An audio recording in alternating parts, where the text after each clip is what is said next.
Hello, welcome to PlayStation Access. My name is Nathan and I'm here with Dave. Hello. Dave, we've had the pleasure of playing Lemnis Gate. Yeah, it really was a pleasure. I really enjoyed it, actually. On PS5. I thought it might be a bit too clever for me, and it might prove to be that way as we try to explain what the game is. This is a little bit from the tutorial leading up to the character selection screen, and I just wanted to give us this time to explain that it's a time loop game. Yeah. In which, and it's turn-based, in which you lay down loops of actions with different characters who have very different abilities in order to try to defend objectives. Now, these are quite normal, standard, conventional objective modes that you might find in other games, but the turn-based and time loop mechanic makes it a very different strategic proposition. Yeah, it does. Like where a lot of other games would come down entirely to just how good are you with a gun. You know, who's the best sniper or whatever. This is a thinking man's game and skill-based. It's also skill-based. It's really fantastic. I absolutely fell in love with it. What we're seeing here is you very carefully. I'm glad you did this when we were capturing, because I didn't. You went round, and so people can take a look at this. You can rewind it if you want. These are all the characters within the game. You get to choose one each. You as an individual can choose one of these once per game. So you have to choose a range of skills. They have some of them have movement. Rush is very quick. Some of them can kind of teleport short distances, and you have abilities which can sometimes persist between rounds, like laying down turrets or protection orbs. This is another reason I love this, actually, Nathan. In other games with characters to select, I end up just picking the same character over and over again. Yep. You just can't do that in Lemnis Gate. It means you have to learn about them, and you have to appreciate how they've been set up differently and how they work, and how they work together. It's very clever. This is very bad. This is our literal first go of the game, and actually we're going to stick with this just to talk through the basics of how it goes. This is me just going on, and off you go then, and we're playing a game called Retrieve XM, which is exotic material. It's basically grab some stuff and bring it back to your gate before the loop finishes, so before your time ends. And I had no idea what I was doing. Yeah. So I just went and grabbed it and I brought it back. And then I shot some caustic goo on the ground. This is you now. You know what I've done because you can see it as a drone, and then you get to watch a little replay. So you went and intercepted me with a mine. Then you took it, and now it's yours. Yes, and I don't know. I feel like we're going to peel the layers of this like an onion, and it still won't be quite clear to people. It's worth saying that between rounds, you get to see a replay of what's happened like this in a drone shot. So this is how I was aware of I watched this live. Like this is how I saw Nath do his thing live. And this is me now watching Dave, going like, oh, okay, so he did that. And even watching it back now, it's interesting to me that I decided to put a mine down rather than just pick up the thing, because the time I had got there ahead of time. Right. So if I just pick up the thing, your guy can never get it unless you then kill my guy. Oh my god, it's and the complicated. Thing is, and so it's interesting to note that when you get killed, I did not do well here. Look, so I thought I'll be Rush. I'll just go even before Dave. So I have grabbed the thing, but I didn't kill you before you killed my other person. Yes. So now my other person is still dead. And it's worth, so my other person there, you see my ghostly form, you just had a little glimpse. And that's your potential, because someone can always come back and stop the thing which killed you, so you're always potentially alive. It's like a movie. You've got to think of like a time movie where you just keep going back and changing the past to make it better. So you killed you with a mine there, A and B or whatever, and then if you kill my guy who fires the mine before I kill you, then you live on and get to do whatever else for the rest of the time. Oh god, it's amazing. Two things from that. Obviously, that was really good use. You'd actually done the tutorial, so you did a little teleport thing there. But two things from that, and one is that obviously going first is a disadvantage, I think, in this game. I'm sure that good players will learn to counteract that, because the other thing that I wanted to say was that we're doing never played the game idiot strategies here. Very quickly, I think, when people begin to play this game, you will have you'll be playing 3D chess, you know what I mean? Yeah. You'll be thinking of strategies. You won't be just running and grabbing the thing. You'll be thinking, how can I set up, maybe only deciding to grab it on round 4 or 5. Yeah. And you'll be laying down strategies and just seeing what the lay of the land is, and then responding to what the enemy's doing at the same time. Well, that's exactly it. I disagree with you that going first is a disadvantage. I think it's a disadvantage the first time you play or the first few times you play, for sure. Right. But it's because you've just got to start thinking 4D, and I'm not saying that we ever did manage to do this while we... Man, I said 3D chess. That's how behind I am. Yeah, exactly. 3D chess. That's what That's I'm playing most already. chess, yeah. And really, yes, like you've got to stop thinking like, what's my objective right now? And it's more, how do I achieve my objective at the end? And you can go through it straight away, and sometimes you can divert the other player by doing that because they have to counter it. But also, you can just set things up. I think the best Lemnis Gate experience I had was when I started to think like, ignoring an immediate threat. There's no point. Like when you got that XM right at the start, I could have just not worried about that until the very end. Right, exactly. and then you couldn't respond. But understanding time and consequences is so important. This is incredible. You were killing me in this game, and this is the reason you got the sniper. You took a shot at my guy. You should have killed him. Suddenly you're dead. It was only when we were rewatching this while we were putting this together we understood what happened.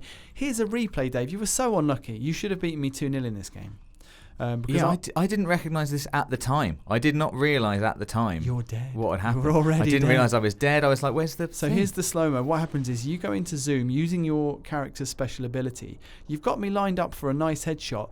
One of my earlier rushes jumps across, intercepts the shot. You killed him. Yeah.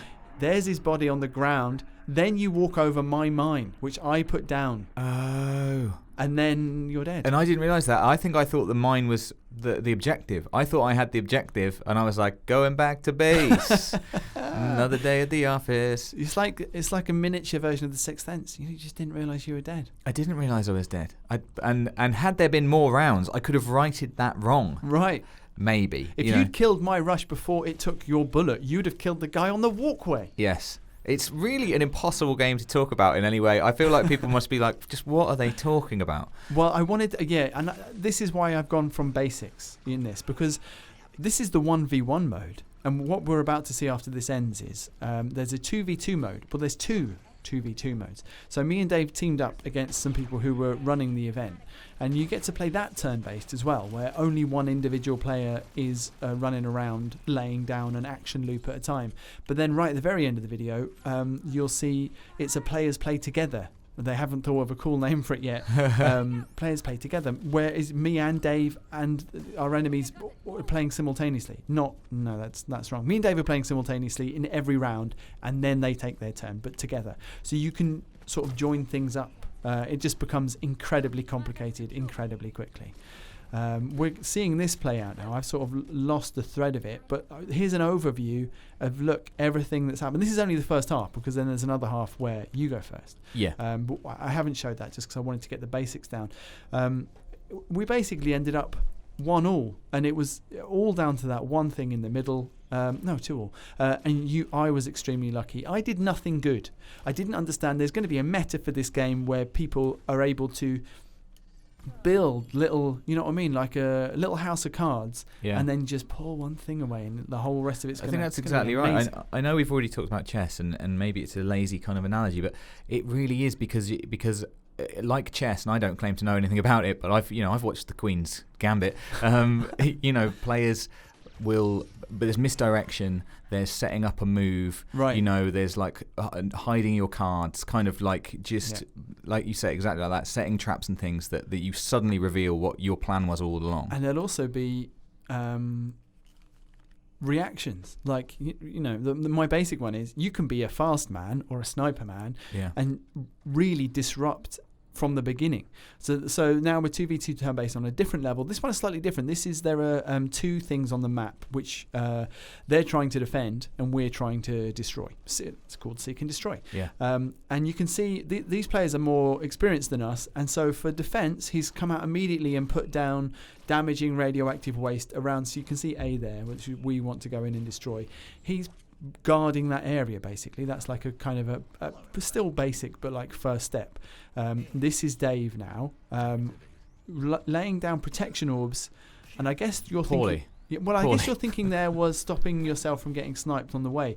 You left yourself we were still very new with these characters, right? So you actually lay into the objective and you don't quite kill it. No. Which is, but also interesting, we realised you could maybe do that deliberately, because then they wouldn't your opponent wouldn't necessarily identify you as like, right, oh, this is where they destroyed it. If you just tee it up. Well, because then if if another character then goes and finishes it off, and keeps finishing it off, it explodes, but they keep firing at it. Yeah. Then they could do, if the first character was taken out, then the second character might still finish. Might do enough damage to finish it. Might be a diversion. They threw down a bunch of turrets in that one. I've skipped ahead a little bit now. I think this is you watching me. I have just gone into this is all I was good at, really. I was rush again, and I've just gone in to like zoom around and just stop putting down radioactive waste. And actually me killing that guy, he doesn't get to do his final radioactive waste, so you do more damage, and then I jump in and we blow it up together just before the counter comes down. This is the last round. You kind of see how complicated it is by the end. Just so many players jumping in. You are interested here because this was like the absolute crux of the battle. We'd won the other one, and it was whether we could win this one. Come in that would change the game and grab that one. It's interesting you mentioned Rush because Rush is one of the characters that really feels like a game changer in terms of so Rush's thing is that they can be quick. So when you need to get somewhere ahead of someone else, you need to stop someone from fulfilling their future. Rush is the one to do it, and it's the same with the sniper character as well. If you're good with a sniper rifle, you can change the future. So there are still those I'm just good at shooting moments. Yeah. Because you can either because the thing is, once you've lined that up, everything comes down onto the line. Can I make this shot? Yeah. And that will stop their sniper or their guy from going and doing something crucial. If you miss it, then it's over. Sorry, this is the playing together. So you can see them coming out in the replay now. They both at the same time just running out and putting turrets down everywhere. While we try to, this is them attacking it, so that's them suppressing our attempts to come out and defend. Yeah, nightmare. And my point with the sniper is if you can snipe this character now before they put all the turrets down, that's all those turrets just gone, gone from the rest of the game. Unless they then come and snipe our sniper. But the clever thing about it, and why I think it really works, is that you can't just be the sniper every time. If there was someone who was just good at sniping, and just every time they just kept headshotting your character, it was just like, you can't do anything. Right. You can only play that card once. So it's not like when you're on COD and there's just someone who's got a good position just who amazing. Just keeps nailing. Yeah, exactly. They can only play that card once. And yes, there is the pressure that they have to get it right. The sniper actually is an interesting. I think they've done an interesting job because it only fires 2 shots before having to reload, and it's very slow. So you really do have to be accurate with the sniper. So I think that it will lead to more kind of just being impressed when you see a good shot, that changes the game. I think it won't be so annoying because that actually they can't just take loads of shots, and it's really meaningful as well. And choosing to play it at that time in the game is interesting. I'm trying to figure out where we are in the.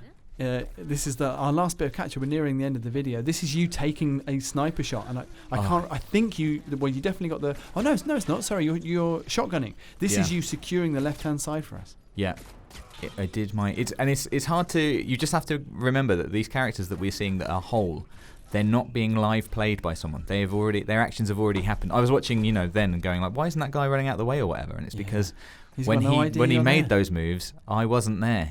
He was just doing whatever. It really, the implications of playing through time really were still hitting us after we were discussing the game days later. I mean, we definitely have come up with some tactics, Nath. I'm looking forward to putting them into action. We've got some ideas, I think. We're going to meet the internet and we're going to be so... Guys, we've got some... Oh, we've lost again. That was no.